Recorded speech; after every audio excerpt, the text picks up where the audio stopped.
뜨거운 박수를 부탁드립니다. 대한민국 국정운영의 중심에서 알고 계신 김민석 국무총리님께서 입장을 하십니다. 모두 큰 박수를 부탁드립니다.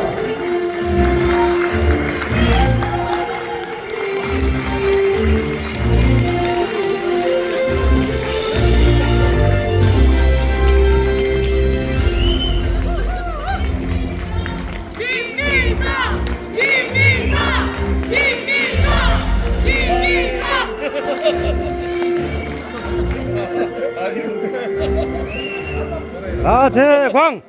그럼 지금부터 K 국정 설명회를 시작하겠습니다. 존경하는 충북도민 여러분, 그리고 당원 동지 여러분, 반갑습니다. 오늘 사회를 맡은 제천시의회 홍석용 의원입니다. 올해 우리는 2026년 병원년 붉은 말의 해를 맞이했습니다. 병원년의 붉은 말은 예로부터 변화의 에너지, 강한 추진력, 그리고 앞으로 달려가는 결단의 상징으로 불려왔습니다. 지금 대한민국과 충청북도에 필요한 힘도 바로 이것이 아닐까요? 멈추지 않고 주저하지 않고 오직 국민의 삶을 향해 전력 질주하는 정부. 오늘 이 자리는 이재명 대통령, 김민석 국무총리가 이끄는 국민주권 정부가 이 붉은 말의 기세로 어디까지 달려갈 수 있는지, 그리고 앞으로 어디를 향해 나갈 것인지를 직접 확인하는 자리가 될 것입니다. 자, 여러분도 기대되십니까? 기대되십니까? 자, 그럼 오늘의 주인공을 만나 뵙겠습니다. 대한민국 국격을 전 세계에 다시 드높이고 이른 시간 먼저 현장을 찾고 가장 늦게까지 국민의 목소리를 듣는 현장 중심 새벽 총리 김민석 대한민국 국무총리십니다.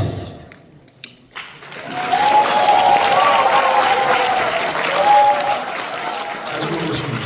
자, 그럼 먼저 영상을 시청한 뒤 총리님을 무대 위로 모시겠습니다.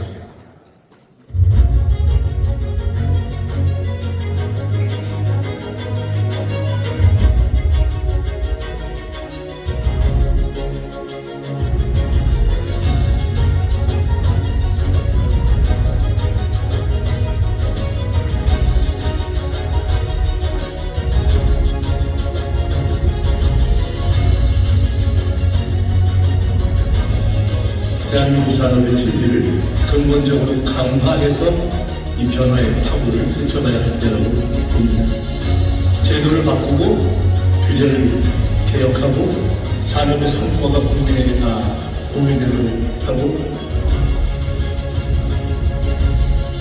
우리 총리님 역할이 아주 큽니다. 우리 총리님한테 박수 한번 쳐주시죠. 네, 감사합니다. 그러면 이제 여러분의 뜨거운 박수로 김민석 총리님을 무대로 맞이하겠습니다. 모두 큰 박수로 맞아주시기 바랍니다.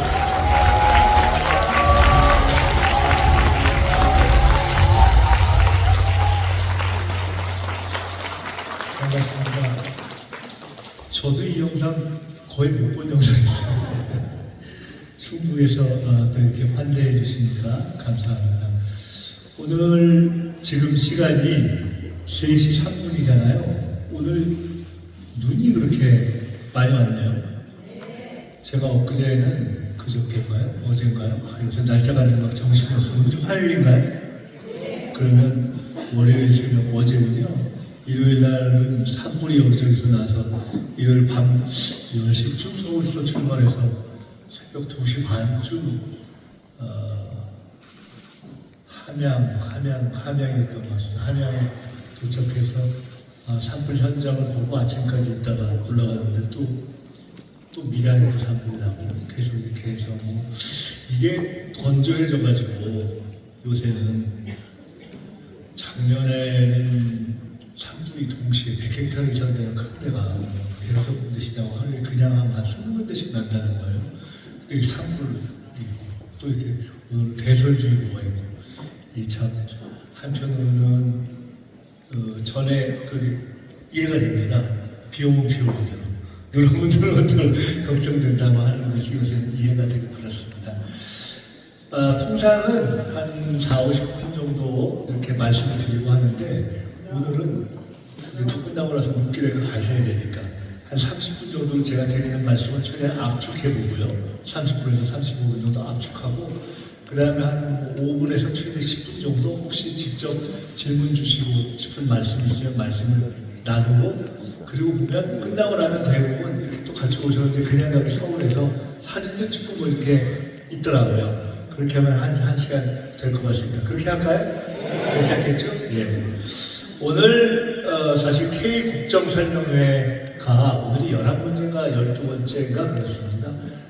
오늘처럼 민주당의 시당이나 도당에서 불러주셔서 가서 설명을 드리는 경우도 있고, 어떤 경우는 평통에서 불러서 가는 경우도 있었고, 어떤 경우는 상공회에서 불러서 가는 경우도 있었고, 또 청년들과 함께 한 경우도 있었습니다.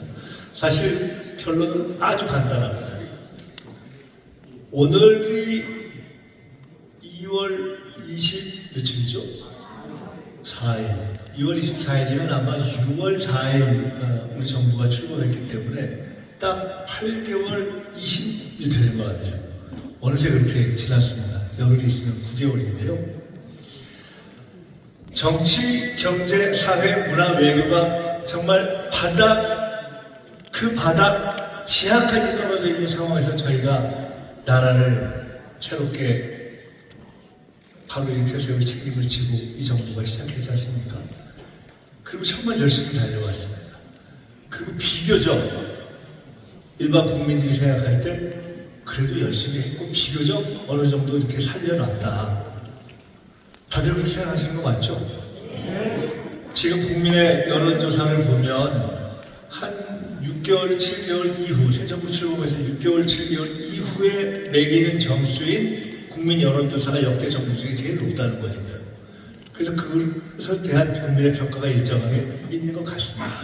그렇지만 아주 최악의 상황에서 일어났지만 여전히 너무 할 일이 많고 어렵고 실제로 우리 생활과 민생 경제는 어렵기 때문에 여전히 가야 할 길이 많습니다. 그런데 한번 지금쯤은 우리가 어떻게 달려왔는지를 중간 점검해보고 지금까지 국민 여러분과 특별히 민주당을 지키시는 당원 여러분들이 대통령과 정부를 도와주셔서 여기까지 왔으니만큼 앞으로 더 제대로 힘차게 달려갈 수 있을 만큼 한번 같이 점검해보고 힘을 모아봅시다 하는 것이 사실 이 자리의 주제입니다.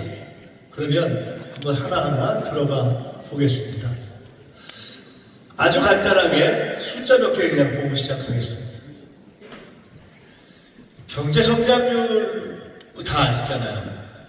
잠재 성장률이라는 것도 있습니다. 잠재 성장률이라는 건 다 아시다시피 대략 사람으로 치면 나 정도 체격, 나 정도 몸무게, 나 정도 키, 나 정도 나이 정도 되면 어느 정도 뛸 수 있다 하는 그 평균을 보통 얘기하는 거죠. 지금 내 체력에 그거를 보통 우리는 1.8 정도로 지금 얘기합니다.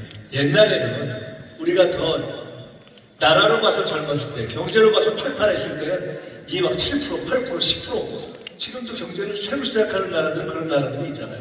그런 때가 있었지만 선진국이 된 경우는 그렇게 되는 경우는 별로 많지 않죠.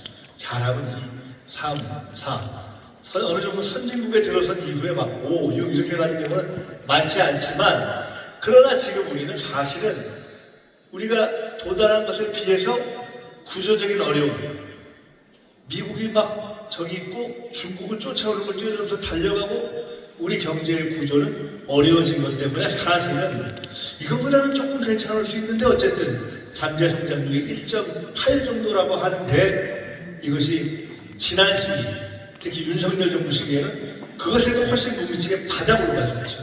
마이너스로 갔었어요. 근데 아주 흥미롭게 그 성장률이 어느 날부터 마이너스로 갔던 게 다시 일어나기 시작한 줄 아십니까? 윤석열 탄핵된 날. 딱 그날부터 이게 다시 경제가 부들부들 움직이기 시작했다는 거예요. 이게 참 재밌죠. 경제가 심리라는 겁니다. 그래서 작년에 우리가 6월에 새 정부가 시작하고 나서 연말까지 6개월 동안 열심히 달려서 우리는 잠재 성장률 1.8을 회복했습니다. 그리고 올해 우리는 여기서 0.1이라는 것은 어떻게 보면 아무것도 아닌 것 같지만 이 나라 전체를 봐서 0.1이라는 것은 어마어마한 건데 잘하면 1.9에서 2 정도까지로 잠재 성장률을 올릴 수 있다는 단계로 갔습니다. 소비 심리 지수 나 또는 남 또는 내 이웃 또 우리 주변이 계속 소비를 할 것 같은가 아닌가 이것이 쭉 지난 몇 개월째 올라가고 있는 거죠. 코스피는요 맨날 틀려요. 오늘 현재 어디지? 5,800이었다가 오늘 지금 조금 전에 제가 누구한테 들었는데 5,900 몇이라고요? 57? 이게 잘하면 6,000을 금방 도달하게 생겼습니다. 혹시 이런 짤을 하나 보셨는지 모르겠는데요. 우리 대통령께서 지난 총선 때 어디 가서 연설을 하시면서 이런 말씀을 하신 그 짤을 저도 최근에 봤어요. 사실 제가 그 전에 당에 대통령께서 대표이실 때는 제가 정책위 의장, 그 다음에 대표이실 때 제가 수석 최고위원, 그 다음에 대표이면서 직권분례본부장, 후보일 때 선대위원장, 그리고 총선 때는 대표일 때 제가 상원시장 쭉 이렇게 같이 일을 해왔기 때문에 비교적 계속 같이 전략과 정책을 함께 나눠온 편인데 대통령께서 어디 가서 이런 말씀하신 장면이 있는 걸 저도 최근에 봤습니다. 우리 김민석 의원이 상원시장이 우리가 지금부터 잘하면 코스피 5천을 몇 년 내에 갈 수 있도록 우리가 잘할 수 있다고 하는데 이런 대목이 있더라고요. 실제로 기억하시겠지만 지난 대선 때 우리는 윤석열 정부가 주식시장 소위 밸류업이라고 해서 주식시장을 살리겠다는 얘기를 해놓고 실제는 전혀 살리지 못했던 그 시기에 상법 개정을 하고 우리나라의 경제 구조를 이렇게 바꾸면 잘하면 우리 새 정부 임기 내에 잘하면 5천을 바라볼 수 있을지도 모르겠다고 아주 조심스럽게 45,000을 이야기했어요. 그때 많은 사람들이 이렇게 얘기했어요. 보수 언론이나 또는 상대 당에서 5천 같은 소리 하고 있네. 요새 이럴 때 2천에서 그냥 기었잖아요. 근데 그것이 3천이나 가나 보자 이랬던 거 아닙니까? 3천을 넘더니 4천을 넘어서 5천을 확 넘어버리더니 이제 곧 6천을 넘게 되는 거 아닙니까? 물론 이외에도 많은 경제적인 수치들이 있습니다. 어려운 지표들이 많습니다. 여전히 청년 실업이 상당히 심각한 수준. 여전히 우리 환율이 만만치 않고 여전히 우리 실물 경제, 민생 경제에 많은 지표들이 어렵습니다. 그러나 분명한 것은 지난 6개월, 7개월, 8개월 이전 윤석열 정부 시기에 비해서 이재명 정부가 출범하고 나서 이 8개월 동안 경제가 더 나빠졌는가 좋아졌는가, 소비 심리가 살아나고 있는가 죽어가고 있는가, 코스피가 떨어지고 있는가 살아나고 있는가, 우리 국민들이 경제가 살아날 수 있다고 생각하는가 아니면 도저히 희망이 없다고 생각하는가, 나쁜 쪽으로 왔는가 아니면 좋은 쪽으로 가고 있는가, 우리 경제가 더 이재명 정부 이후에 좋은 쪽으로 가고 있다 이렇게 생각하시면 박수 한번 쳐주십시오. 이것은 분명한 사실이 아닙니다. 누가 뭐라고 해도 이것만큼은 분명한 팩트죠. 이 팩트를 부인할 수는 없는 것입니다. 이제 조금 쪼개서 하나하나 가보겠습니다. 그 전에 이 얘기까지 하고 넘어가야 되겠네요. 한미 관세 협상이 사실은 새 정부가 들어선 이후에 제일 어려운 일이었죠. 여러분 한번 돌이켜보세요. 이게 불과 몇 개월 전의 일이니까 잊어버리는데 우리 새 정부 출범한 다음에 이재명 정부 출범에 대해서 별로 이렇게 만족스럽게 생각하지 않았던 분들 중에 아우 이재명 대통령이 트럼프 대통령 만나기를 하겠어? 그런 사람들이 있었죠. 미국하고 관세 협상 타결은 되겠어? 미국하고 해가지고 그럴싸하게 결과를 만들어내겠어? 사실 그런 얘기가 있었지 않습니까? 근데 결과는 지금 한미 관세 협상이 1차 타결을 결과가 나왔고 그리고 다시 최근에 트럼프 대통령이 2차 관세 인상의 압박을 메시지로 던졌는데 그 이후에 미국 내의 대법원에서 다시 이게 엎치고 뒤쳐가는데 그런 과정을 겪고 있잖아요. 쉽지 않은 과정이죠. 자, 이것과 관련해서 매우 중요한 거기 때문에 제가 딱 3가지 정도만 말씀드리겠습니다. 첫째, 한미 관세 협상은 이런 겁니다. 기본적으로 미국이라는 전 세계에서 제일 센 나라예요. 트럼프 대통령이라는 전 세계에서 제일 독특한 대통령이에요. 전 세계를 향해서 우리가 몽땅 관세라는 무기를 휘두르겠다 하면서 새롭게 판을 짜는 일이에요. 모두에게 새로운 게임의 판을 던졌습니다. 그리고 전 세계 어느 나라도 난 안 하겠어라는 말을 못했습니다. 따라서 이 협상은 어떻게 보면 울며 겨자 먹기일 수도 있고 어떻게 보면 억울하지만 그래도 해야 되는 것일 수밖에 없고 어떻게 보면 우리보다 더 쎄 보였던 EU라든가 이런 나라들도 다 응할 수밖에 없어서 그러한 협상입니다. 이 협상은 기본적으로 그 협상이 끝난 이후에 그 협상에 임한 나라가 미국보다 협상을 해서 미국을 이겼냐 아니면 미국에 졌냐가 아니라 기본적으로 미국이 우월한 지위에서 세계의 경제를 다시 판을 짜기 위해서 만든 전 세계를 향한 협상 구조이기 때문에 그 나라가 미국과 협상을 하는 다른 나라 그 나라 예를 들어 우리나라면 우리나라가 대만이나 일본보다 미국과의 협상에서 더 손해를 받냐 아니냐 라는 상대평가를 받는 게임입니다. 그렇지 않습니까? 이걸 이해하지 못하고 아우 왜 미국을 못 이겼니? 이건 너무나 우리적으로 황당한 이야기죠. 현실에 기초하지 않은 거죠.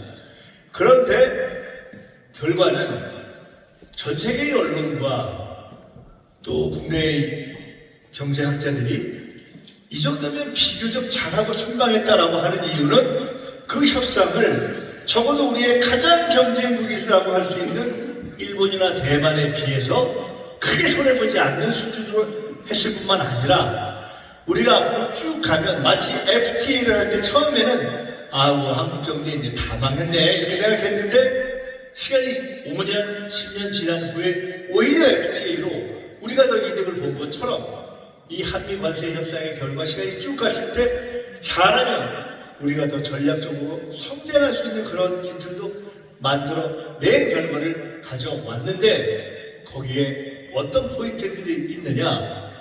첫째, 가장 중요한 우리가 신경을 썼던 대목이 있습니다. 그 가운데 있는 상업적으로 합리적인 투자, 쉬운 말로 하면 상업적 합리성, 더 쉬운 말로 하면 돈 되는 것만 합니다. 미국이 하자고 하는데 미국이 여기에 투자했으면 좋겠다고 물론 우리와 협의하지만 최종 결정권을 미국이 그래도 더 우월하게 가져가려고 하는데 여기에 투자해라 돈도 언제까지 내라 이렇게 하는데 오케이 그렇지만 우리에게 마지막 조건은 이것을 합의해야 된다고 하고 양쪽이 합의한 조건 상업적 합의였어. 우리도 돈 되는 것만 하겠다. 이걸 우리가 딱 걸어놓은 것입니다. 매우 중요한 조건을 걸어놓은 것입니다. 우리가 일반적으로 미국에 끌려가지만 않겠다는 중요한 조건, 이 상업적 합리성을 조건을 걸어내서 어마어마하게 어려운 과정이 있었습니다. 두 번째, 시기. 여러분, 이게 한미 관세 협상이 언제 타결됐냐면요. 우리나라에서 에이펙 있잖아요. 트럼프 대통령이 왔잖아요. 트럼프 대통령이 한국에 전날 타결됐어요. 사실은 처음 이게 시작하고서 엄청 큰 겁니다. 여러분 혹시 기억나실지 모르겠는데요. 제 전에 총리를 한 분이 있습니다. 제 직전에 윤석열 정부의 찬더스죠. 기억 잘 보시면은 그 양반이 지난 대선 때 본인이 대통령이 나오려고 내가 관세 협상을 나한테 한 방에 빨리 끝내겠다 그랬었죠. 그때 그랬으면 어떻게 됐을까요? 몽땅 죽은 거예요. 그냥. 완전히 많은 방식으로 했던 거죠. 엉터리가 되는 날도 그렇게 하고 자기가 홍보되려고 했던 거 아닙니까? 그런데 우리는 이것을 쭉 원칙을 긋고 밀고 따기로 하다가 에이펙 전날 정말 이때가 데드라인이라고 했는데 우리 언론이라든가 많은 분들이 야 한국이 버틸 수 있을까 했는데 깨져도 좋다고 하면서 버텨서 이것이 정말 사실은 깨질 뻔한 상황을 딱 지나가려고 할 때 미국이 이쪽에 양보를 하면서 에이펙 전날 타결된 거죠. 여기 매우 중요한 대목이 있습니다. 우리나라에서 외교를 해봤거나 아니면 미국과 딜을 해봤거나 경제를 알거나 하는 분들은 다 하나같이 하는 것이 있습니다. 우리가 정치든 경제든 외교든 군사든 사실상 해방 이후에 미국과 협상을 하면서 우리가 원칙을 딱 지키면서 시간을 버티면서 경우에 따라 협상 시간을 넘기면서까지 우리의 원칙과 이익을 관철한 경우는 사실 거의 찾아보기 어렵습니다. 정말 어려운 겁니다. 쉽지 않습니다. 근데 우리가 그걸 해냈습니다. 트럼프 대통령이 우리 김정관 산업부 장관이라는 분한테 이렇게 얘기했어요. 터프 니고시에이터. 아주 만만치 않은 빡빡한 협상가다 이런 뜻입니다. 한국 진짜 협상가들이 빡빡하다. 우리 협상팀이 잘했습니다. 그런 평가를 받을 정도로 잘했습니다. 이런 얘기도 있습니다. 야, 한국은 어떻게 대통령, 정부, 기업이 몽땅 한 팀으로 달려드냐. 이런 나라 처음 봤다. 이런 얘기까지 했습니다. 그런데 그런 김정관 또는 김영범 정책실장 이런 분들이 정말 잔뼈가 붉은 그런 탁월한 협상을 다 하나씩 고의하는 이야기가 있습니다. 그건 뭐냐? 이번 협상 과정에서 대통령이 딱 처음에 시작했던 그 시점에서 줬던 가이드라인이 없었다면 그렇게 할 수 없었다. 저도 그걸 들었거든요. 처음 시작할 때 대통령이 딱 천명한 그 가이드라인이 저는 사실 그렇게 중요한 원칙이 될지 몰랐습니다. 대통령이 뭐라고 하셨냐면 절대 시간을 쫓기지 마라. 우리 국익에 어긋나는 건 절대 설명하지 않는다. 끝까지 버텨라. 쉽지 않은 겁니다. 그러나 그것을 딱 주고 중요한 고비고비마다 현실적인 안을 오히려 실무자들보다도 더 탁월하게 제시했던 대통령의 리더십을 가지고 사실 우리가 한미 관세 협상을 여기까지 이끌어낼 수 있었던 겁니다. 딴 동네 가면 이쯤 하면 대통령한테 박수 한번 치더라. 또 하나가 있어요. 이건 우리가 기억해야 되는 겁니다. 이 한미 관세 협상을 하면서 우리가 굉장히 다 알게 된 용어가 하나 있어요. 마스가. 아시죠? Make American Shipbuilding Great Again. 미국의 조선을 다시 위대하게 하자. 이게 뭐냐면 쉽게 말해서 미국이 정말 필요한 조선을 우리가 밀어주겠다 이거예요. 그러니까 같이 한번 미국 다시 살아나보자 이거예요. 이게 달리 얘기하면 이런 겁니다. 미국은 너무너무 하고 싶은데 미국이 중국하고 경쟁하면서 꼭 있어야 되는데 배가 필요해요. 군함이 필요하고 전함이 필요하고 아니 미국에는 기술과 특히 인력과 이런 것을 해낼 수 있는 조건이 지금 되지 않는데 딱 한국이 그걸 끝내주게 해가지고 한국 그 결합을 해야만 할 수 있는 바로 그것이 이번에 우리가 찾아낸 배라는 영어로는 그것을 레버리지라고 하고 지렛대라고 하기도 하고 협상을 할 때 바로 그것 때문에 다른 많은 협상 조건들을 좋게 할 수 있는 그것을 우리가 배로 찾은 겁니다. 제가 이 말씀을 왜 드리는 거 하니 여러분 혹시 이 장면 기억나세요? 한미 관세 협상이 끝난 이후에 대통령이 쭉 여러 가지 이렇게 설명을 할 때 기자들이 물었습니다. 이번 관세 협상을 하고 나서 가장 크게 느끼신 것이 무엇입니까? 대통령이 이렇게 얘기했습니다. 분명을 정말 키워야 된다는 걸 절박하게 느꼈습니다. 그 얘기는 쉽게 얘기하면 야 정말 속으로 피눈물이 난다 이런 얘기입니다. 그 압박 속에서 우리가 그래도 배 하나 있다는 거 가지고 버틴 겁니다.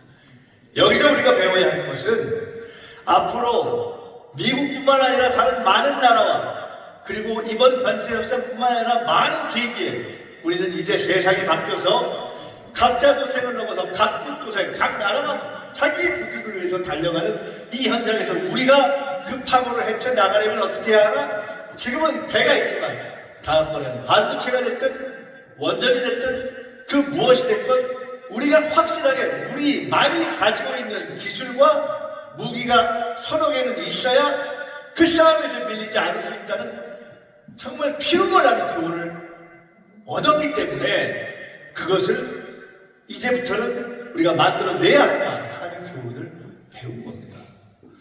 이번 한미관세 협상이 최근에 미국에서 대법원에서 아유 이거 트럼프 대통령이 관세 매긴 게 이거 이제 권한이 없는 거야 하는 결정을 냈는데 많은 분들이 그럼 어떻게 된 거지? 이거 다 그냥 시쳇말로 그냥 꽈인가?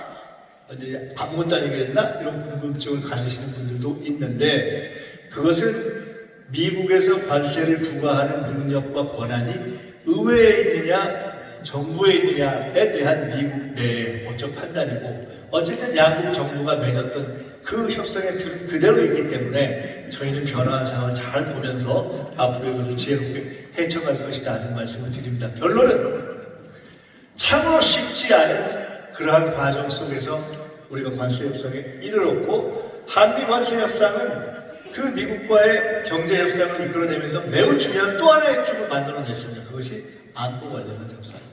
거기서 제일 중요한 우리가 기억할 것이 뭔가 핵추진 잠수.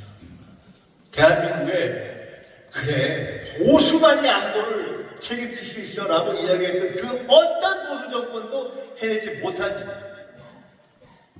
이재명 정부가 우리 안보에 꼭 필요한 축이고, 미국이 결코 허용하지 않으려고 했던 그 선을 딱 우리가 이끌어낸 핵추진 잠수함의 약속을 얻어낸 것.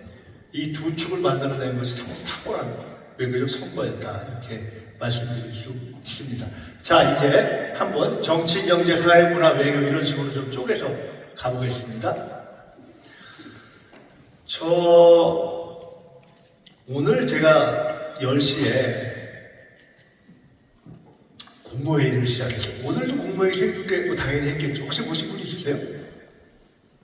이제는 국무회의가 이제 하도 여러 번 하니까 이제 처음에 생중계 재밌어 우리 보다가 이제 아예 안 보시는 분들이 이제 하도 이제 와서 아유 처음보다 이제 더 처음에 정말 재밌었죠. 근데 요새 이제 처음에는 아예 시간 제껴놓고 이제 보다가 이제는 보기도 하고 또는 뭐 안 보기도 하고 뭐 평소에 관심 있는 주제를 하면 보고 이제 이렇게 되지 않습니까?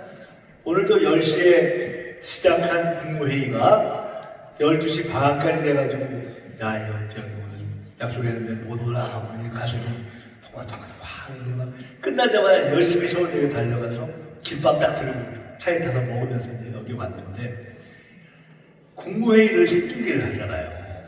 근데 어떠세요? 저 뒤에 한번 여쭤봐요. 국무회의 재밌어요? 예. 볼만해요? 예. 특히 재밌는 거는 이런 거 아니에요 혹시? 그 앞에 있는 장관들 깨질 때? 장관한테 물어봤는데 뭐 모를 때? 대통령이 딱 앉아있는데 바로 앞에 이렇게 보면은 앞에서 싹 이렇게 눈 돌리다가 눈 이렇게 마주치기 좋은 자리가 있어요. 그 중에 대표적인 분 중 하나가 정성호 장관. 아우, 저한테 그러는 거예요. 국회의원을 5번을 했는데 국회의원 5번 하고 공부할 때보다 훨씬 힘들다는 거예요. 공부를 더 해야 된다는 거예요. 저는 좀 다행이에요. 옆에 앉아있기 때문에 눈을 안 마주쳐요. 근데 그것도 조금 딴 생각하고 있다가 갑자기 딴 말씀하셔서 갑자기 딱 그럼 이거 총리 가세요 그러면 내가 일단 알았습니다라고 하는데 어떨 때는 이게 뭐였지? 이게요, 여러분은 재밌지만 앉아있는 우리는 힘들어요. 그런데 어마어마한 변화를 가져온 거죠. 제가 우리나라에서 국무회의가 공개가 언제 처음 됐는가 하는 걸 찾아봤어요. 혹시 누군지 짐작하시겠어요? 지금은 생중계를 하잖아요. 근데 생중계는 아니고 공개를 하고 안에서 하는 거를 잠깐이라도 공개하고 김대중 대통령이 됐더라고요. 그러니까 우리 민주당이 배출한 민주정부가 그렇게 국민과의 소통을 시작한 거예요.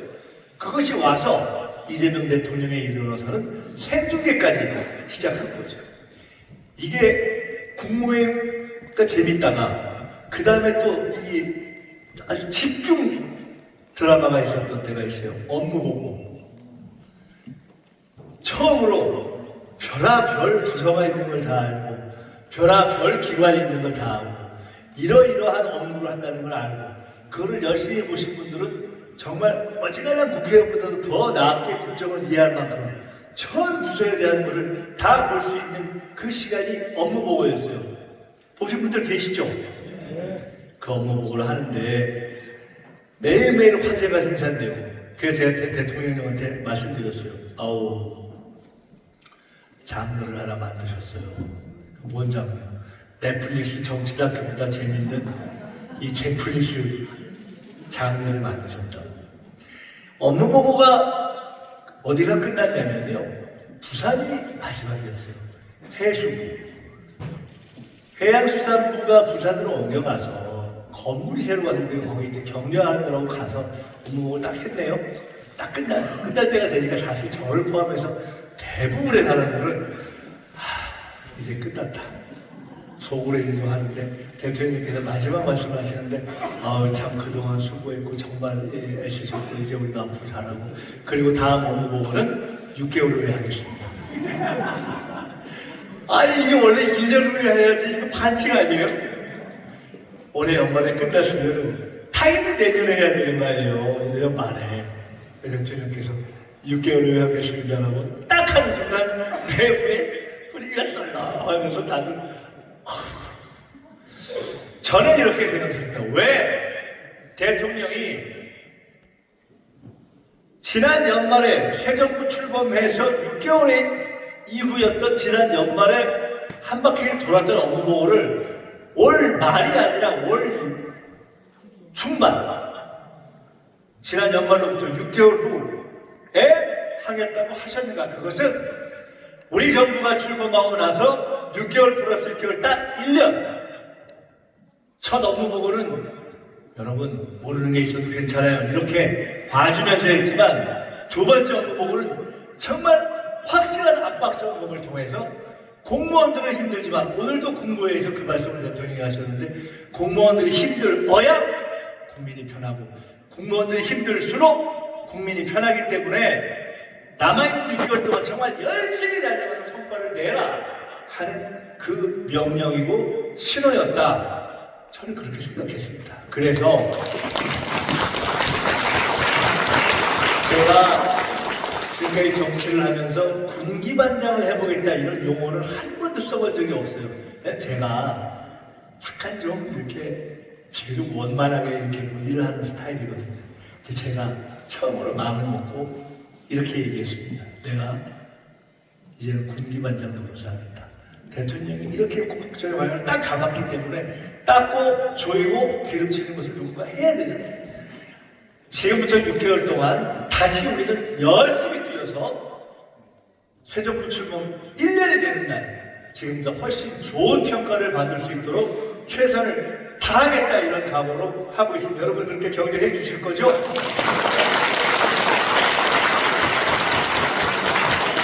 이게 참 재밌는데요. 국정평가를 하는데 이게 대통령이 국정을 잘하고 있느냐 아니냐 지지도라고 하잖아요. 이게 지금 거의 또 60까지 다시 간다는 거 아닙니까? 요 정도 시간 지났을 때 보통 과거에 보면 한 일주일 또는 한 달 정도는 분위기 괜찮다가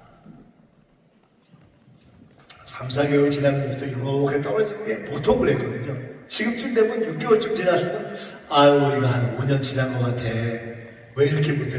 이랬던 때도 있어요. 근데 8개월 지났는데 오히려 올라가는 거예요. 근데 아주 흥미로운 게 있어요. 여론조사를 할 때 국민들한테 얼마나 지지하십니까를 처음에 묻고 근데 여러분 이거 주의 깊게 안 보셨을 수가 있는데 저는 그걸 흥미롭게 봤어요. 근데 뭘 제일 잘한다고 생각하십니까? 물어본 한국도 있어요. 1등이 뭔 것 같아요? 외교예요. 너무 놀라운 거예요. 근데 외교가 뭐냐? 그냥 딴 나라하고 어떻게 한다 하는 그런 의미가 아니라 지금같이 이런 국제 경제 전쟁의 시대에는 외교를 잘한다고 평가하는 것은 결국 국민들이 볼 때 이 국제 경쟁의 파고를 풀어나가는 그러한 전략을 대통령이 잘 풀어가고 있다라는 평가로 볼 수가 있는 거죠. 그런데 외교가 압도적으로 이재명 대통령 내가 보수건 진보건 떠나서 칭찬하는 1번이라는 거예요. 근데 제가 참 신기한 게 있어요. 이재명 대통령께서 여기 다 관심 갖고 애정이 있고 사랑하시고 우리 당의 대표를 지내고 우리 당의 대통령 후보여서 지금은 대통령인데 이재명 후보가 후보 시절 또는 지금 과거에 유학파예요? 외국에서 살았어요? 외교를 공부했어요? 아니잖아요. 근데 외교를 잘하네? 어떻게 그럴까 한번 생각해 보신 적 없어요? 많은 분들이 의외로 생각해요. 저는 그럴 것 같더라고요. 왜 그럴 것 같았냐? 대통령이 옆에서 지켜보는데 대표 시절에 우리나라에 오늘 100 몇십 개 나라가 있어요. 근데 그 중에 보통 정당의 지도자들이 만나는 게 뭐 미국, 일본, 중국, 러시아 그 외에 뭐 가끔 이렇게 해서 몇 나라 정도 만납니다. 근데 이재명 대통령이 대표 시절에 거의 매주 또는 적극적으로 쭉 우리나라에 들어온 외국 대사들을 하나 경우에 따라서는 별로 우리가 크게 관심을 안 가진 나라까지 쭉 만나는 걸 저는 봤습니다. 그때 생각했어.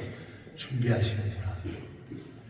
그런 준비가 이런 그림을 만들어낸 겁니다.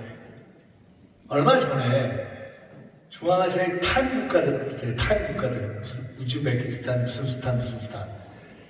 우리나라에서 이름을 대면 여러분도 알만한 어떤 기업인이 그 탄 국가에 갔어요. 수주를 따야 되는데 수주를 딸 순번이 좀 뒤였어요. 근데 그 양반이 거기에 그 나라 지도자가 좀 이른바 약간 남성 좀 센 분이었어요. 센 걸 좋아하는 분이었어요.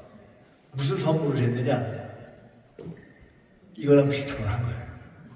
어느 거야. 근데 그 나라의 지도자가 뭐라고 했는지 아세요?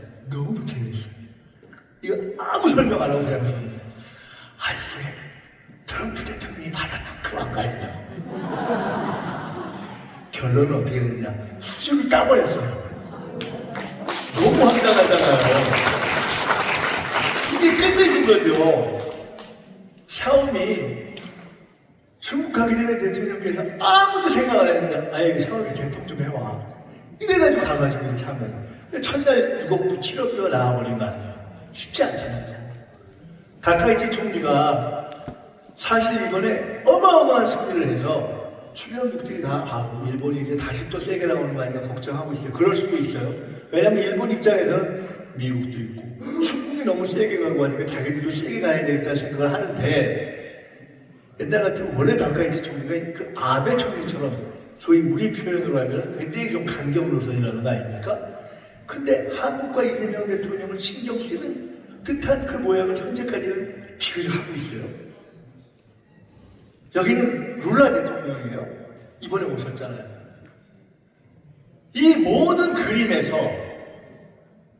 제가 김대중 대통령님 은퇴하신 다음에 한 번 뵙고 한 2시간 정도 둘이서 말씀을 나눌 때 이런 말씀을 드려본 적이 있어요. 여쭤봤어요. 대통령님, 외교라는 게 결국은 그냥 다 잘 지내는 거 아닙니까? 햇볕 정책 그런 얘기도 있었는데 미국하고도 잘 지내고 일본하고도 잘 지내고 중국하고도 잘 지내고 러시아하고도 잘 지내고 북한하고까지 잘 지내는 게 외교의 핵심 아닙니까? 맞다. 근데 지금 이재명 대통령이 우리 국민이 생각할 때 우리 국민의 자존심과 품격을 훼손시키지 않고 피굴하게가 아니라 적정한 품격과 적정한 멋을 가지고 우리에게 꼭 필요한 나라들에게 필요한 것을 주고받으면서 관계를 비교적 나쁜 데서 다 좋게 하거나 좋은 데서 더 좋게 하는 그 관계를 만들어내고 있고 전 세계가 12.3 내란으로 무너졌던 대한민국이 다시 외교 무대에 잘 돌아왔구나. 그래서 이제는 어려운 일이 있으면 오히려 미국이나 중국이나 러시아나 일본 같은 나라가 아니라 한국이 좀 역할했으면 좋겠다라고 생각하는 그런 외교를 만들어낸 것. 이제 우리가 좀 통해가지고 이제 뭐 제가 말씀 안 드리고 안아서 박수 탁탁 쳐주시고 너무 감사합니다. 이렇게 된 것이죠. 계속 그렇게 할 것입니다. 얼마 전에 아니지 1월 처음이었네요.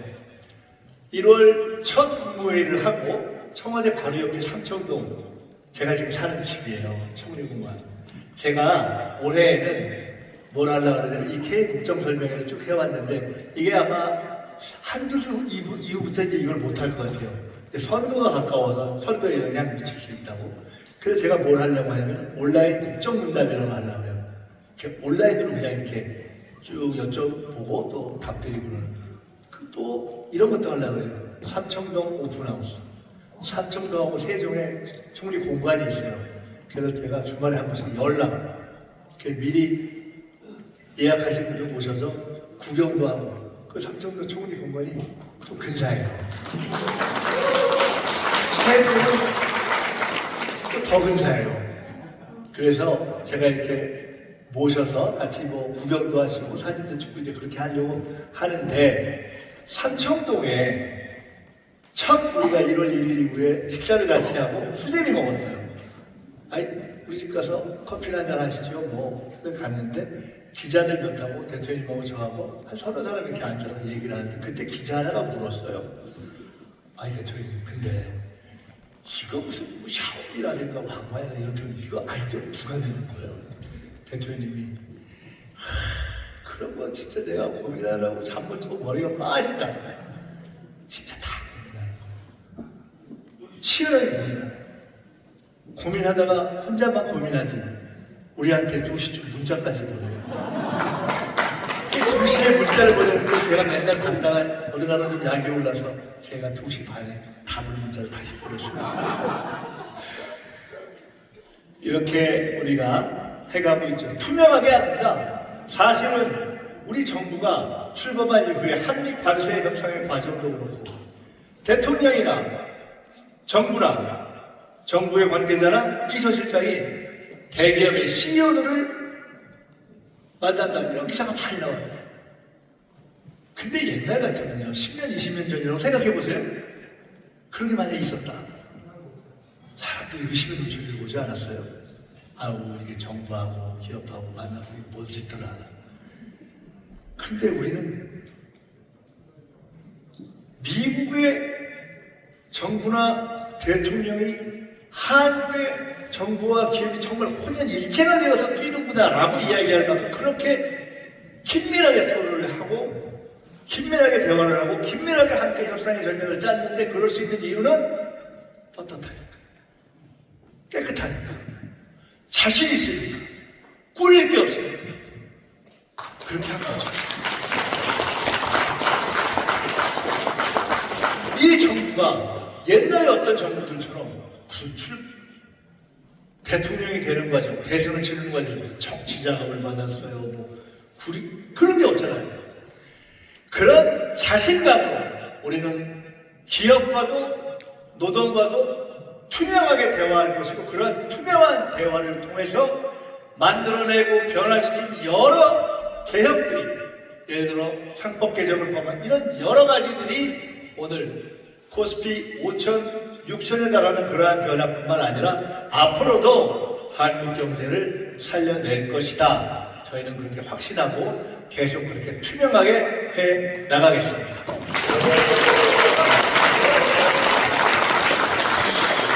오늘 충북에 오니까 좀 탄력받는지 좀 박수도 많이 나오고 잘 되는 것 같아요. 제가 왜 그러냐. 저도 충북에 주소지가 몇 년 이상 돼 있었던 사람입니다.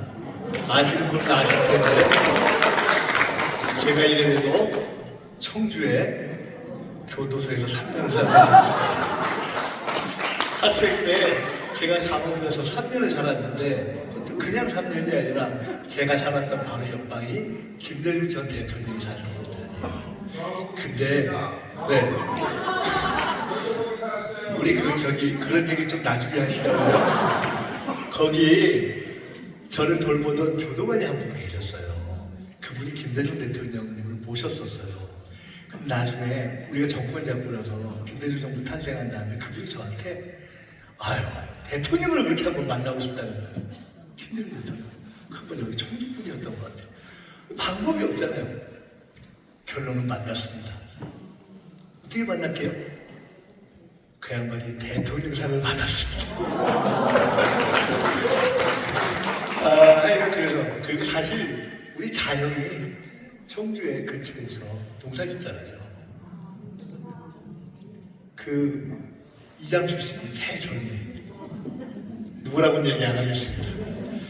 A, B, C, D, AI, 바이오, 컨텐츠, 컬처, 디펜스, 에너지. 제가 당에 대선 전략을 짤 때 A, B, C, D라는 걸 만들어서 지금 그게 그 방향으로 쭉 가고 있습니다. 하나하나 틀이 잘 잡히고 있습니다. 이게 다 잘 잡히니까 이제는 아우 F까지 하지. F 뭐죠? 푸드, K푸드, 팩토리. 그 사실 F까지 해도 되는데 그때는 우리가 좀 소심해서 A, B, C, D 다음은 못 외울 것 같아가지고 5개만 했는데 이제도 F까지 해도 될 것 같아요. 다 잘해서 이렇게 방향을 잡고 있습니다. 이거는 꼭 하나 말씀드리고 싶어요. 저는 가끔 이런 생각을 합니다. 우리나라에서 뭐가 됐든 해외에 뭐 좀 파는 분들은 저는 우리나라에서 문화 하는 분들한테 조금씩 내야 된다고 생각해요. 자기가 번 거에 한 0.02%를 놓는. 왜? 옛날에 우리가 미제문 모두 좋다 이랬던 때 있었잖아요. 지금은 K자가 붙으면 모종 좋다 그러잖아요. 근데 그 기여를 누가 했다? 문화가 함으로 문화가 잘 되고 있다는 것이 사실 어마어마한 힘입니다. 기반사람입니다. 요거 하나는 꼭 설명드리고 싶어요. 이건 다 아실 텐데 백범희 선생이 문화국가를 지향한 거, 박진영 이렇게 당부같이 한 거, 개대원. 이 대원이 어딘 줄 아세요? 국중박이잖아요. 제가 유홍준 관장님, 나의 문화유산 답사기를 만드신 유홍준 관장님한테 들었어요. 재미난 얘기 두 가지만 해드릴게요. 하나는 저 국중박이 세계 박물관 몇 등인 줄 아세요? 찾아보셨잖아요. 작년에 600만이 넘었어요. 3등이에요. 미국이 1등, 파리 거기가 2등이에요. 근데 차이가 있어요. 미국하고 파리는 가보신 분들은 아시겠죠? 들어가보면 자기 나라 거 아유 남의 나라 게 반 내지는 3분의 1 내지 3분의 1 되잖아요. 우린 그래요? 그냥 순수하게 우리 것 갖고 이렇게 된 경우 없어요. 전 세계 100개의 나라의 박물관장이 왔답니다. 너무 부러워한다는 거예요. 뭐를? 특히 일본 박물관이 부러워한다는 거예요. 뭐를? 어찌나 나라의 박물관에는 다 오시는 분들이 은퇴하시는 분이신데, 근데 이 대한민국은 국립중앙박물관에 유모차를 몰고 오고 그 하루 종일 줄 서 있고 20대, 30대, 40대 결국 이것이 저는 우리의 미래가 될 것이라고 믿습니다. 저는 어떻게 생각하면은 여기 민주당이니까 민주당이 앞으로 어떤 길을 가야 하는가에 있어서 매우 중요한 시사점이 있다고 합니다. 집권당이 됐고 야당이 아니고 전 국민을 끌어모아야 되는 정당이 됐고 그리고 문화적 품격을 가져야 되는 정당이 됐고 이제는 과거 시대가 AI 시대의 민주주의를 선도해야 되는 정당이 됐기 때문에 뭐 하나를 하더라도 문화적인 품격을 갖는, 어떻게 보면 이제 여러분들은 곧 이 중에 상당 부분이 선거를 하셔야 될지 모르잖아요. 어떻게 하면 우리 국민들에게 문화적인 품격이 있는 모습을 보이느냐, 그러한 정치, 그러한 정당이 저는 국민의 마음을 얻을 것이라고 봅니다. 생명 존중에 대한 문제의식을 끊임없이 가져왔습니다. 기억하시죠? 국무회의 때마다 초반에 몇 번 대통령께서 계속해서 산재 문제 말씀하셨어요. 오늘도 산재가 주제로 나왔어요. 비공개 때 나왔는데 결론부터 말씀드리면 우리 노동부 장관한테 직을 걸라 그랬잖아요. 산재가 그대로 있거나 늘었으면 우리 고용노동부 장관 이거예요.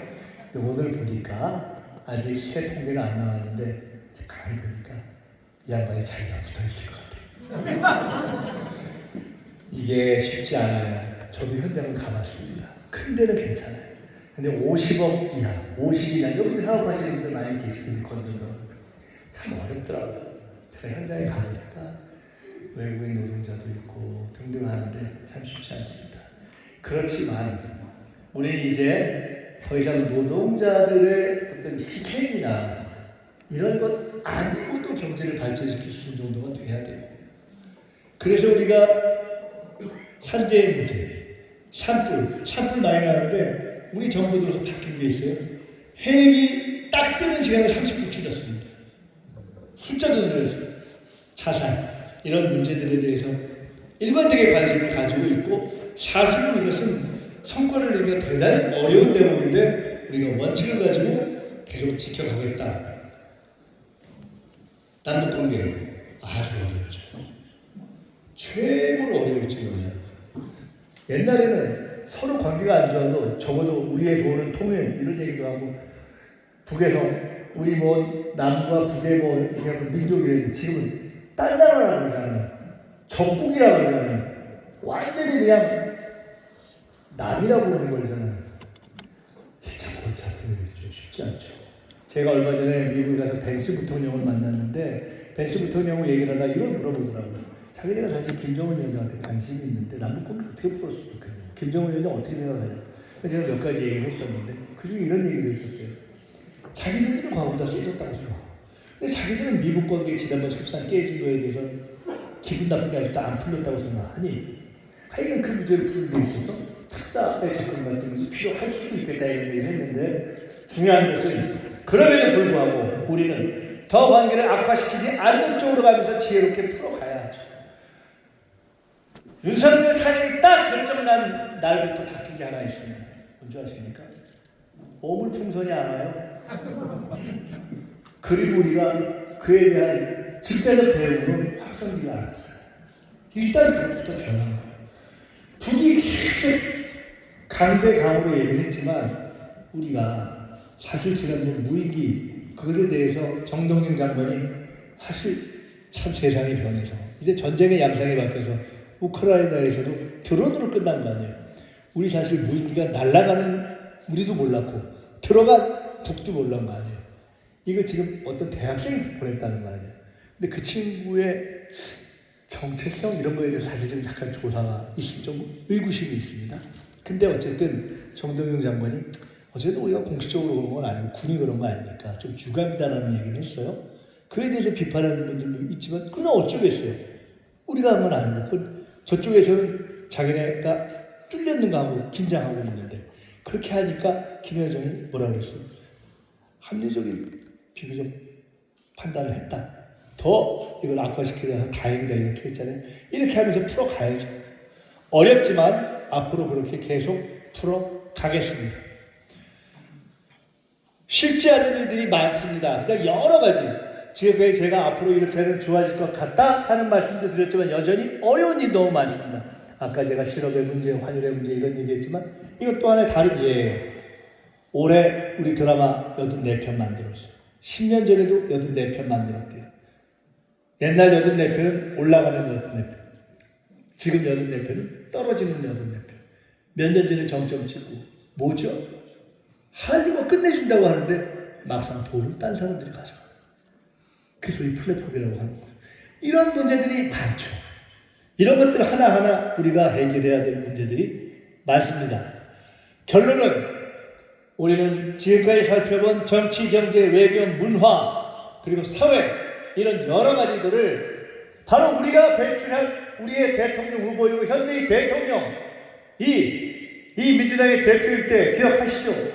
어려운 일이 있으면 꾸준하게 끈기 있게 여러분과 함께 전국을 찾으면서 대화하고 토론하면서 풀었던 그러면서 항상 입에 붙여서 이야기했던 결국 정치는 국민이 합니다 라는 믿음으로 현재도 정치를 해왔고 그래서 지난 연말에 국민이 어느 기관을 제일 신뢰하는가 사상 최초로 정부가 1등 먹었어요. 60점을 넘겼습니다. 검찰과 국회는 여전히 낮지만 정부와 대통령에 대한 신뢰가 참 놀랍게 너무 감사하죠. 앞으로 할 일이 많겠지만 여전히 부족하지만 국민들께서 그래 그가야로 하라고 믿어주신 것이고 그렇게 될 수 있었던 바탕에는 바로 여러분 대한민국의 모든 분야에 딱 중간으로서 충북이 방향을 잡으면 대한민국이 간다라고 했던 그 충북에서 이재명 대통령 밀어주셨죠? 네. 그 덕으로 저희들이 이렇게 하고 있는 겁니다. 자, 끝으로 재미난 거 하나 보여드릴게요. 저게 뭐냐? 이 정부의 장관들이에요. 전원은 아니지만 일부 뽑았어요. 제가 왜 이걸 가져왔냐? 아주 쉽게 현재 이 정부의 장관들이 어떻게 구성되어 있냐 하는 걸 제가 설명드리려고 했어요.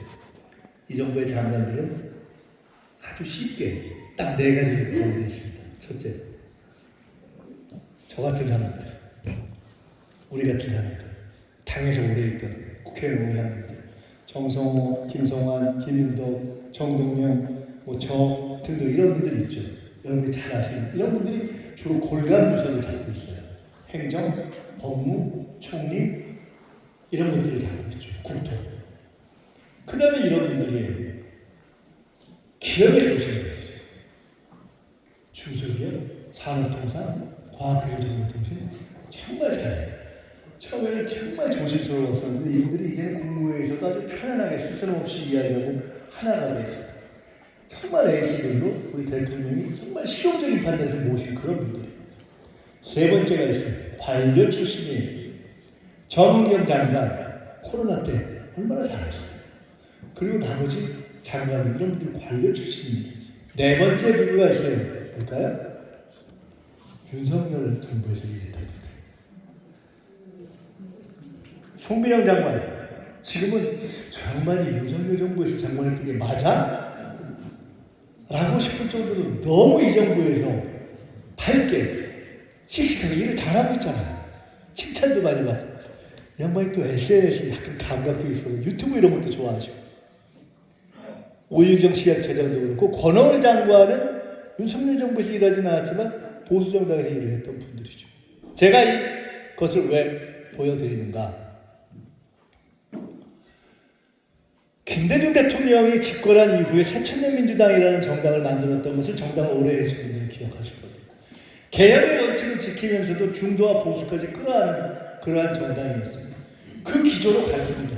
결과는 재집권이었습니다. 재집권이 성공했죠.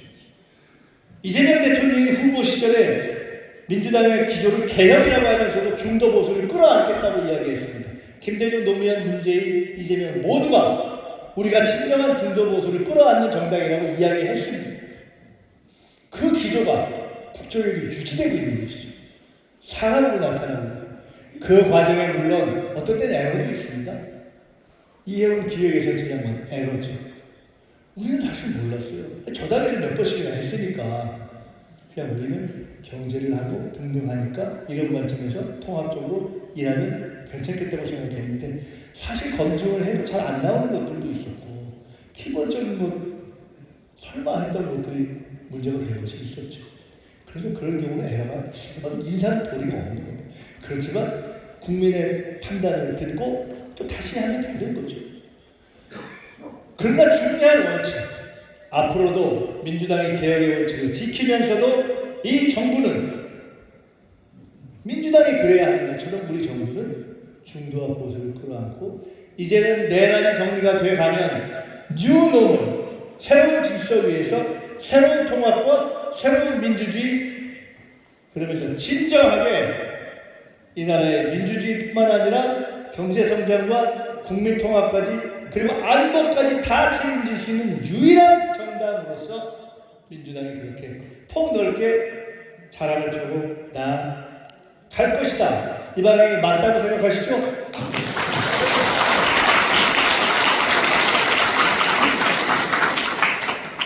우리 신영원 위원장님 박수 남들보다 두배 좀 세게 치시는 것 같아요. 이제 끝입니다. 충북입니다. 충북이 어디로 갈 것인가, 어떻게 갈 것인가. 우리 정부가 다른 정부와 다른 것, 역대 정부와 결정적으로 다른 것이 하나 있습니다.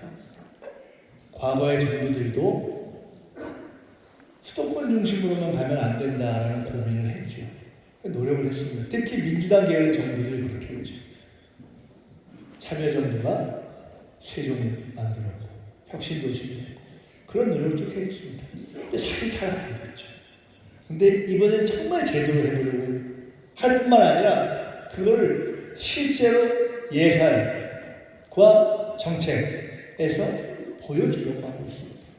최근에 있었던 행정통합이 사실은 그 일환입니다. 처음에는 대전 충남만 먼저 얘기가 할 줄 알았는데 갑자기 그러니까 광주 전남이 시작해서 막 확 달려가고 그러니까 대구경북이 아이고 우리 진짜에서 달려가고 두 개가 막 달리다가 근데 어떻게 보니까 또 대전 충남은 먼저 하자고 그러더니 국힘 사람들이 안 한다고 그러더라고요. 그리고 우리가 참 신기하다 이러면서 이렇게 통합할 부분들은 하는 겁니다.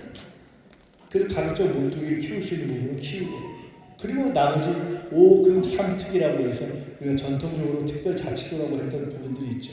여기에 해당하는 게 제주, 강원, 전북 이렇게 있습니다. 충북은 참 독특해요.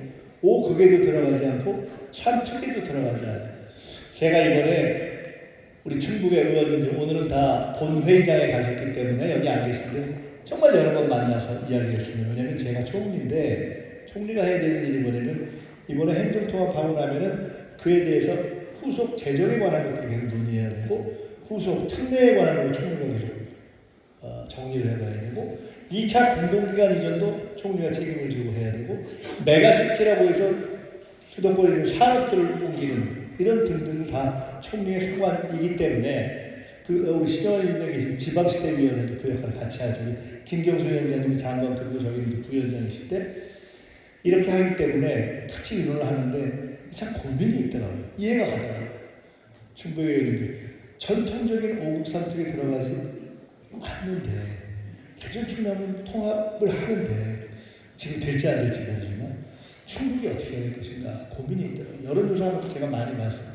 대전 충남 통합으로 가야 하는가 아니면 충북 독자적 발전의 길로 가야 하는가?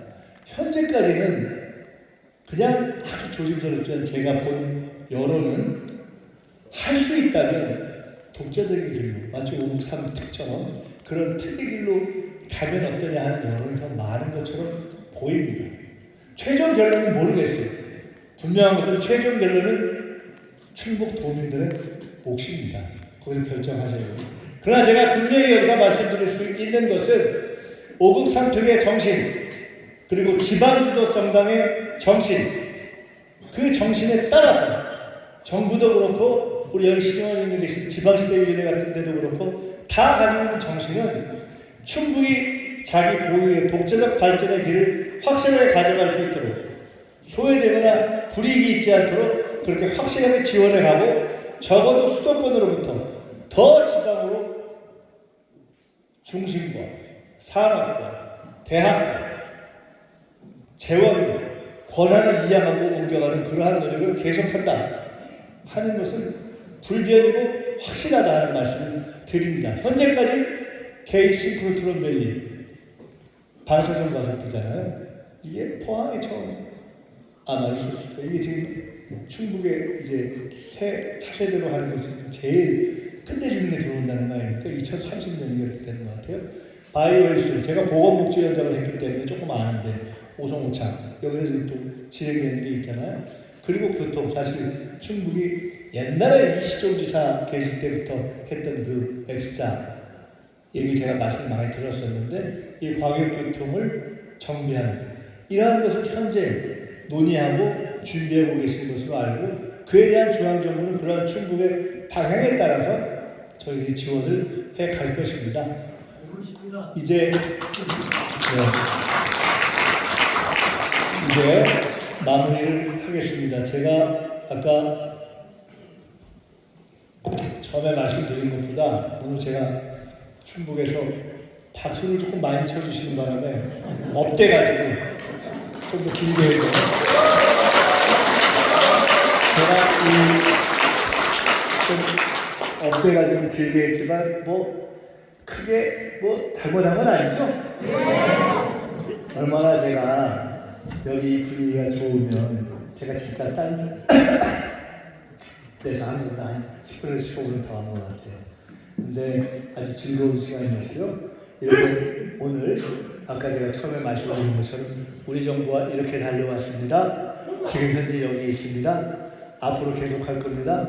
이 모든 것을 이끄는 관통하는 정신은 결국 정치는 국민이 합니다 라는 정신이고 그 모든 것을 여기까지 올렸었던 바탕에는 대한민국의 민주주의를 끌어온 민주당의 당원 여러분들이 이 정부를 지켜주시기 때문이고 그렇기 때문에 앞으로도 더 잘해서 분명한 것은 당과 정부가 처음부터 끝까지 완벽하게 일치된 경우에만 국정이 성공합니다. 완벽하게 일치된 경우에만 재집권도 할 수 있습니다.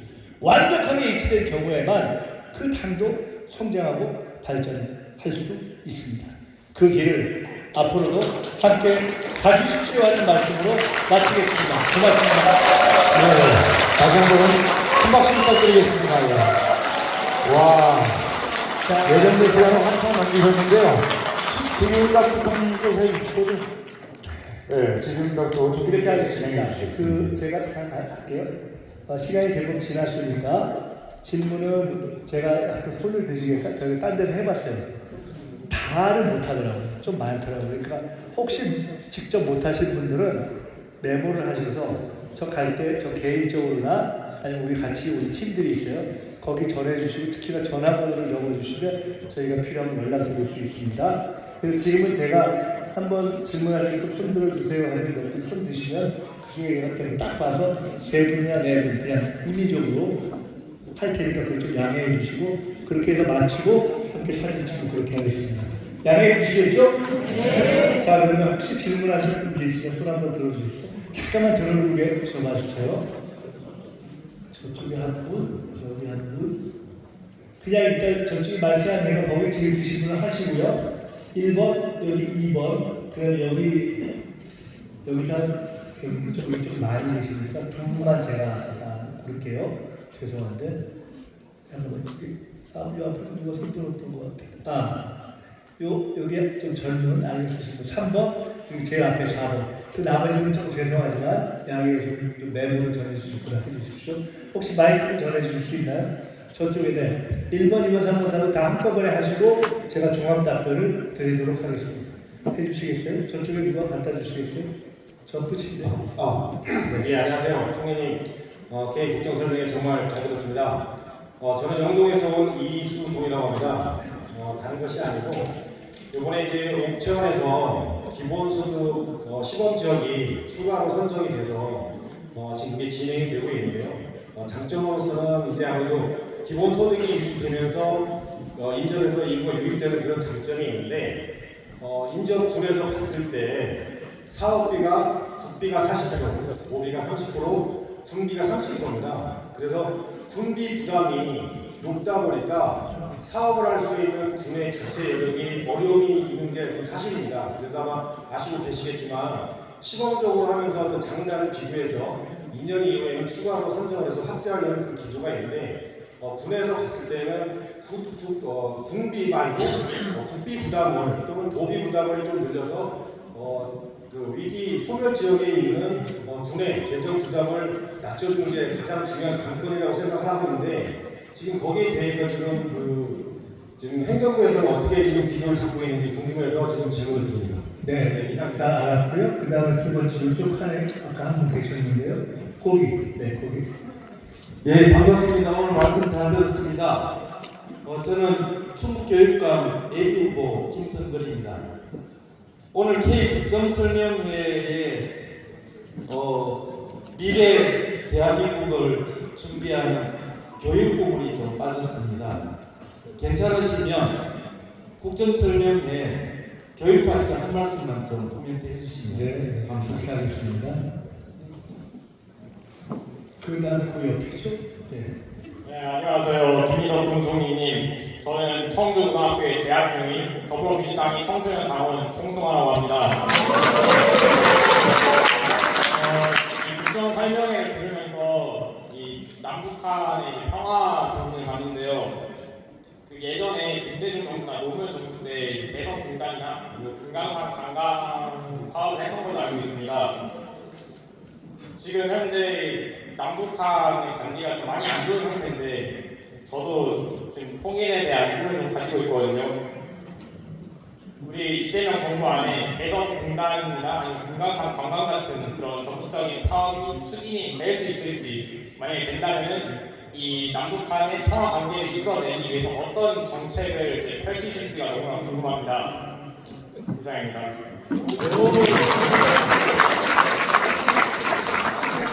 우리 집 아들인지 아직 궁금하십니다. 방금 우리 학생이 101회인데요. 충주고등학교 저는 54인 천주 시민입니다. 예, 저는 82학번이고 총님이 82학번이시고 다름이 아니고 지금 5급 3특 관련해서 청주 시민들이 매우 불안해하고 있습니다. 위기로 느끼고 있고요. 여기서 어떻게든 기회를 만들어내고 싶어하는 그런 마음이 간절하고 있습니다. 근데 청주는 예로부터 국토에 그리고 산남지방의 교두부 역할을 했고 중앙 역할을 해왔습니다. 그것이 어떻게 근대사에서 조금 부족하고 결핍되는 과정을 겪어왔다고 생각합니다. 이번에 5급 3특 과정에서 보면 국토의 중앙에 있는 충북만이 하얗고 다 특입니다. 다 특인데 충북만 일반인이 얼마나 특별하겠습니까? 그래서 저는 청주가 지금 국토균형발전 그리고 일극체제로부터의 국토균형발전이 시대 정신이라면 골고루 다 해서 과연 성공할 수 있느냐?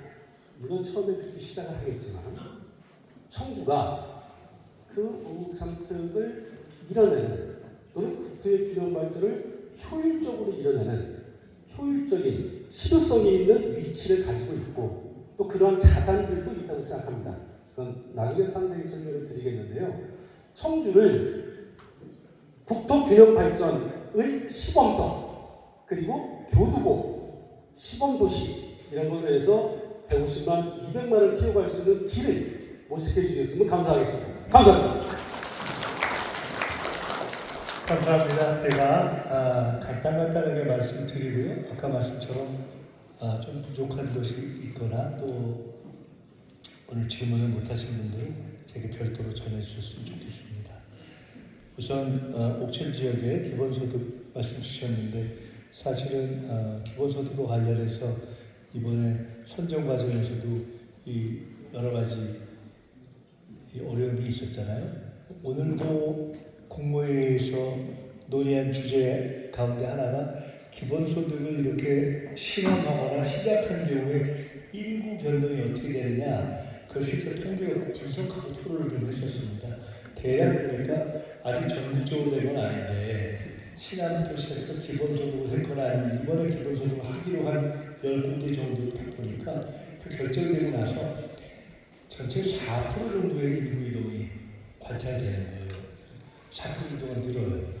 근데 그 4% 정도 중에 수도권에서 오게 25%, 나머지 75%가 인근 대도시나 인근 인접지역, 대학 이렇게 되더라고요. 그렇게 오신 분들이 와서 새로운 일을 찾기도 하고. 그런데 예를 들어 이런 게 있어요. 주변에 있는 또 다른 어려운 지역에서 그냥 이거 옮기기만 하면 사실 조금 효과가 덜하는 것이어서 어떻게 그런 효과를 실질적으로 만들 것이냐 그런 고민이 있는데 아까 주신 말씀은 그것이 아니라 이 국비하고 도비하고 이제 기초의 부담 문제인데 그걸 저희는 잘 압니다. 곳곳에서 다 제기되고 있는 문제죠. 그런데 어쨌든 지금 설정한 것으로 해서 그래도 하겠다라고 한 지역들이 선정된 것이기 때문에 일단 이에 기초해서 하고 저희는 생각에 결국은 오늘도 그런 얘기를 대표님께서 하셨는데 기본소득 얘기를 하면요 몇 년 전에는 거의 뭔 소리 하는 거야 이랬어요. 그래서 지금은요 일론 머스크라고 있잖아요 테슬라 거기부터 시작해서 무슨 뭐 오픈 AI 하는 그 또는 전 세계 초거대 기업의 CEO들이 대부분 기본소득 얘기를 해요. AI 시대가 되니까 더 그래요. 기본소득을 안 할 수는 없는데 실제로 이거를 한 번 해보거나 아주 좁은 데서 해볼 외에 나라 차원에서 이렇게 하는 한국이 지금 최초로 가고 있는 거예요. 우리가 하는 시도가 세계의 모델이 되는 그런 상황이 됐고 우리는 이것을 해서 어느 정도 결정이 나온다 싶으면 이걸 전국에 500개, 1000개 이렇게 늘려가려고 하고 있고 그렇게 할 수 있는 큰 것은 그냥 나라의 돈을 계속 나누고 재정만 할 수 없잖아요. 그리고 거기에 핵심 중에 하나는 가장 핵비전인 거예요. 이런 등등 다양한 방식을 시도하려고 하고 있어요. 그런 것을 하는 모델을 만들려고 하고 있기 때문에 이것을 확산하는 과정에서 우리들이 그 부담을 조정해주고 그냥 이 도비 또는 시분비의 비율뿐만이 아니라 기본소득의 재원 자체를 만들어내는 그 길을 파일을 만들어내야 하지 않겠어요? 그런 과정으로 우리가 이렇게 가겠다. 첫 시작은 우선 이렇게 틀을 제시한 틀에 응한 거기 때문에 그 틀을 일단 이번에 시작하면서 조정을 해가지고 이렇게 말씀을 드립니다. 교육과 관련해서는 사실은 어제도 제가 서울교육감님을 잠깐 뵙고 그런 얘기를 했었는데 어느 때부터인가 우리 사회에서 사실 사교육 문제 등등을 포함해서 교육 문제에 대한 정책적인 논의가 많이 사라졌습니다. 너무 어려우니까 잘 안 해요. 사교육 문제도 그렇고 대학 입시 문제도 그렇고 등등 그렇습니다. 근데 굉장히 중요하죠. 그래서 사실은 지난 대선 때도 이에 대한 쟁점이 좀 적었던 것이 사실이죠. 근데 어제 제가 토론하면서 그런 생각을 했는데 AI 시대로 가면서 사실 교육 문제가 다시 굉장히 결정적으로 중요한 문제로 등장하게 될 거예요. AI 시대에 적응하는 아주 핵심적인 수단으로서 교육 문제, 그리고 지금 서울대 역계 문제, 그리고 국립과 할인 문제, 이런 몇 가지에 대한 문제들이 새롭게 우리가 고민해야 될 과제로 제기되고 있고, 그에 대해서 저희들이 놓치지 않고 이제 다시 정리를 해가겠다는 말씀을 드리고 있습니다. 청주 학교가 청주 고등학교예요? 이 고등학교 학생 다음이에요? 아까 박수 한번 받았으면 한번 더 주세요. 유학 같은 경우에는 바로 저런 분들이 당에서 고등학생, 대학생 성장해서 당수이 되고 그런 거예요. 이태라 브란트 이런 분들이 다 그렇게 되는 거거든요. 앞으로 저는 민주당도 그렇게 되기를 바랍니다. 아까 궁금하고 관심 있으셨던 통일의 문제, 개성공단, 금강산, 그리고 지금 아마 제일 관심 가는 문제는 갈마 원산지구 해수욕장에 막 어마어마하게 지어놨는데 문제는 손님이 없잖아요. 속이 깍깍할 거예요. 이런 등등의 문제를 남북관계가 좀 풀리면 하나하나 같이 고민할 수밖에 없는 고민이 올 것인데 지금은 아까 말씀처럼 남북관계 개선은커녕 아예 보려고도 안 하는 상황이잖아요. 근데 이것이 반전되는 상황이 올 겁니다. 저희들이 아까도 말씀드렸던 것처럼 결국 문제의 키가 미국이 있는데 미국의 북한과의 관계를 풀려는 의지가 굉장히 강하다는 것을 저희들이 느낄 수 있고, 지난 APEC 때 트럼프 대통령이 와서 계속해서 김정은 만나려고 했잖아요. 근데 안 만나려고 했잖아요. 올 4월에 중국에 다시 트럼프 대통령이 가기로 되어 있어서 그때 또 한 번의 계기가 있지 않는가라고 추측하는 그런 시각들도 있습니다. 어쨌든 저희들이 일관되게 노력을 해가겠다는 말씀을 드리겠습니다. 아까 제가 끝에도 말씀드렸지만 원래는 5급 선택에 들어있지 않았던 것이 충북이죠. 그러니까 특별자치도는 아니었죠. 그러니까 충북은 그걸 보면 저는 그냥 대전 충남권만으로만 엮이지 않는 그 충청권으로만 엮이지 않는 그러한 독자적인 발전의 길이 원래부터 모색되어야 할 수밖에 없었던 건 아닌가. 앞으로 과연 다시 충청권 전체 통합의 길로 가는 상황이 있을지 없을지 잘 모르겠고, 그 상황에서 충북이 어떤 판단과 결정을 할 것인가, 이것도 그런 충북도 자체의 문제이기 때문에 제가 미리 말씀드릴 수 없으나, 중요한 것은 통합이 되고 안 되고 어디가 묶이냐 아니냐를 떠나서 충북 자체의 고유한 전략과 발전 방향이 있어야 되는 거죠. 저는 예산과 또는 무슨 권한보다 더 중요한 건 도대체 무엇을 먹거리고 해서 무엇을 갈 것인가 하는 것을 명확하게 만드는 것이 제일 중요하다고 봅니다. 통만 있다고 해서 다시 되지 않지. 우리가 이런 얘기를 했어요. 중앙정부가 통합이 혹시 되는데 4년 동안 20조가 가는데 거기에 그게 몇십 년 동안 모았다는 그냥 수건상에서 여기다 모으고 여기다 모으고 이렇게 해서 20조를 딱 나눠준다. 꽝이 전부가 되겠어요. 그게 아니라 그것이 광주전남이건 아니면 대구전이건 어디가 될건 새로운 시대의 새로운 먹거리를 만들기 위한 전략적 투자로 가야 사는 거 아니겠어요? 그렇다면 그 통합의 틀에 들어가건 아니면 충분히 고민할 길은 미래의 새로운 비전을 만들어내기 위한 전략적 수단과 비전을 무엇으로 만들어낼 것인가? 그것이 아까 우리가 마지막에 보았던 발음도 어려워요. 싱크로트로 그렇게 됐나요? 방사선 가속기 또는 바이오리스터 등등 이런 고민을 좀 해야 되겠죠. 아마도 점점 우리는 전력이 많이 필요되는 그런 상황이 돼요. AI도 그렇고 전기자동차도 그렇고 그래서 점점 그리고 정부의 방향을 돌리면서 이제는 수도권으로부터 대기업이나 공장이나 이런 것들이 점점 지방 그래도 비교적 교통이 괜찮은 데로 갈 것입니다. 제 느낌에는 충분히 가질 수 있는 매우 중요한 경쟁력의 하나가 교통이 될 가능성입니다. 그러면 그 경쟁력을 현실의 것으로 만들기 위해서 무엇을 장착하든지 간에 그 경쟁력을 최대한 발휘할 수 있으려면 교통은 저는 확실하게 가장 전국에서 효율적인 그런 축으로 만들어놓는지 좋겠다는 생각이 들었습니다.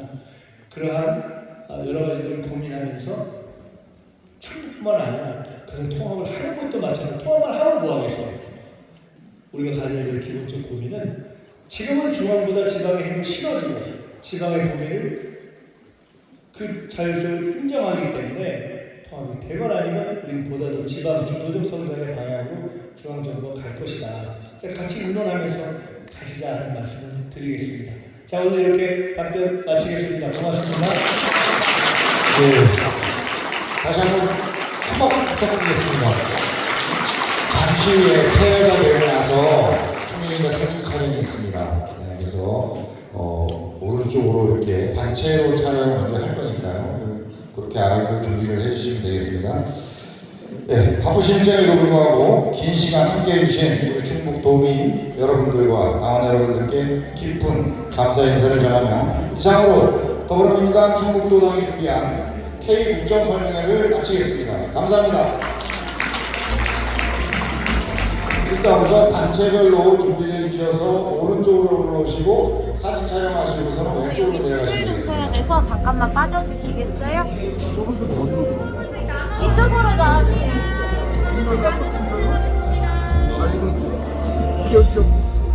자, 지금부터 단체 사진 촬영이 있겠습니다. 인원이 많은 관계로 사진 촬영은 그룹으로 나눠 진행하겠습니다. 오늘 촬영한 사진은 더불어민주당 충북도당 홈페이지를 통해서 공유하도록 하겠습니다. 자, 우리 도당 관계자분들께서는 오른쪽에 단체별로 그룹으로 준비를 시켜주시기 바라겠습니다.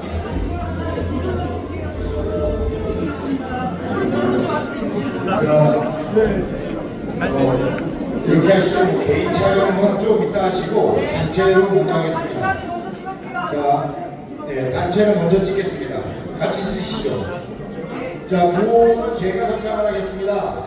자, 선창으로 국민과 함께 라고 외치면 여러분들께서는 K국정이라고 크게 외쳐주시면 감사하겠습니다. 자, 그럼 진행하겠습니다. 자, 국민과 함께 K국정! 다시 하겠습니다. 국민과 함께 K국정! 예.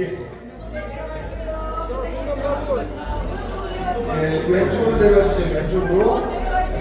다음 분들은 촬영을 위해서 무대로 올라와 주시고요.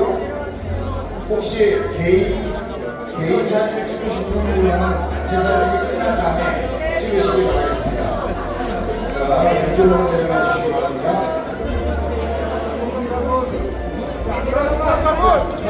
손톱 보여달랍니다. 자, 오른쪽으로 보여주시기 바랍니다.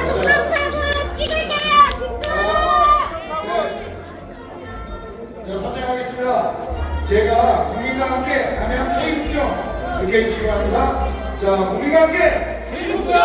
다시 한번 국민과 함께 K국정! 잘해주셨습니다. 자, 밑으로 내려가시기 바랍니다. 왼쪽으로 내려가 주세요. 왼쪽으로 내려가주세요. 부탁드립니다. 제가 많이 나왔습니다. 자, 찍으신 분들은 내려가 주시고요. 다음 준비하시는 분들한테 자리를 보여주시기 바랍니다. 김민석! 화이팅! 네, 잘하겠습니다. 내려가서 부탁드릴게요. 네. 자, 기다리시는 분들이 많으니까요. 다음은 중부산문이랍니다. 네. 자,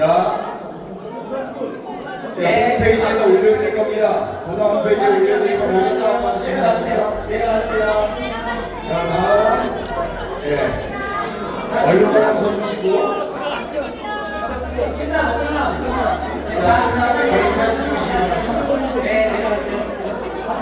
자, 끝나면 개인 사진 찍으시고. 내려가세요. 영상 중에서 나중에 전화 드릴게요. 네, 준비하면 사진 촬영하겠습니다. 앞쪽에서 나와주세요.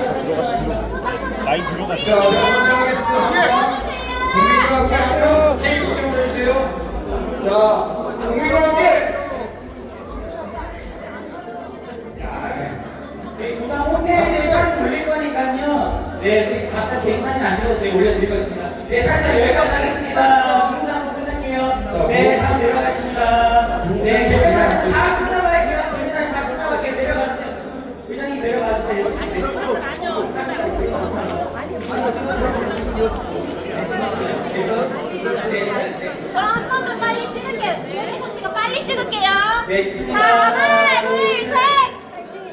네, 도랑 홈페이지에 올릴 거니까요. 네, 빨리 찍어주세요. 네, 찍으셨어요. 오른쪽 넘어가시면. 네. 네, 다음 찍겠습니다. 준비 빨리 해주세요. 네, 좋습니다. 네. 자, 찍겠습니다. 하나, 둘, 셋. 화이팅 한 번만 할게요. 하나, 둘, 셋, 화이팅! 네, 감사합니다. 다음 찍겠습니다. 네, 찍겠습니다. 네. 네, 오른쪽으로 나가겠습니다. 네, 내려가세요. 인사 나중에 한번 더 할게요. 네, 내려가세요. 네. 자, 서주시고요. 5초 뒤에 찍겠습니다. 5초 뒤에 찍겠습니다. 5. 자, 사진 찍어요. 하나, 둘, 셋! 네, 한 번 갈게요. 하나, 둘, 셋. 화이팅! 네, 내려가겠습니다. 네, 들어가주세요. 네, 네, 오른쪽으로 내려가시면 되겠습니다. 네, 오른쪽으로 내려가세요. 네, 네, 오른쪽으로. 네, 오른쪽으로. 네, 내려가세요. 사진 찍으시면 내려가세요. 감사합니다.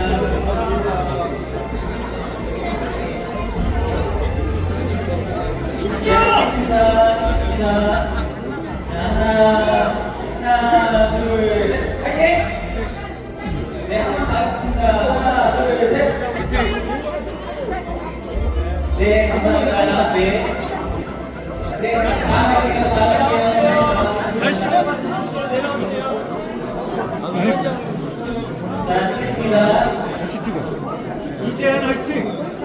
자, 하나, 둘, 셋. 화이팅! 이태상 화이팅! 하나, 둘, 셋. 네, 감사합니다. 네.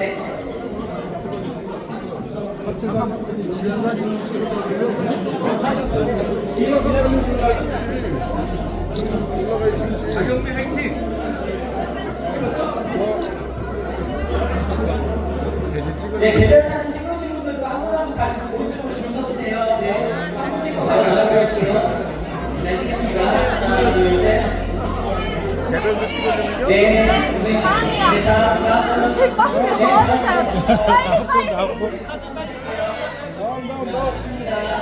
하나, 둘, 셋. 네, 다음 찍겠습니다. 네, 다음 할게요. 네.